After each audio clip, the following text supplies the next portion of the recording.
Hi guys! Today we'll learn how to unblock someone on Messenger. So first of all, open your Messenger app and once it loads up, just look at the bottom right corner of your screen. You'll see a menu icon there with 3 horizontal lines, so go ahead and tap on it.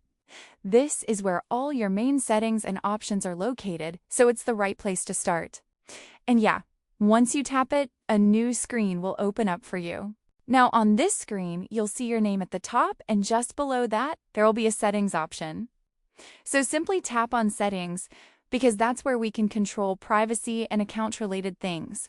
It might feel like there are a lot of options, but don't worry, we're heading exactly where we need to go.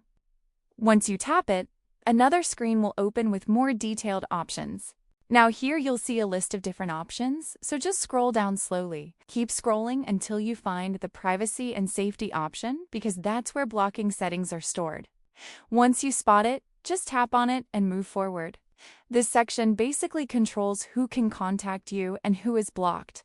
After opening privacy and safety, again, you'll see multiple options, so scroll down one more time. Here you'll find the blocked accounts option, which is exactly what we need. Go ahead and tap on it to see the list of people you've blocked. This section shows all blocked users in one place, which makes things super easy. Now, you'll see all the accounts you've blocked on Messenger. Just look through the list and find the person you want to unblock. Once you find them, simply tap on their name to open more options. This step is important because it lets you manage that specific user. As soon as you tap on the person's name, you'll see an unblock option at the bottom of your screen. So just tap on unblock, and that's it. Super simple.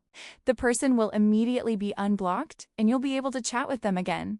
Honestly, it only takes a few seconds once you know where to go. So yeah, that's how you can easily unblock someone on Messenger. If this helped you, make sure to like, subscribe, and drop a comment below if you have any questions.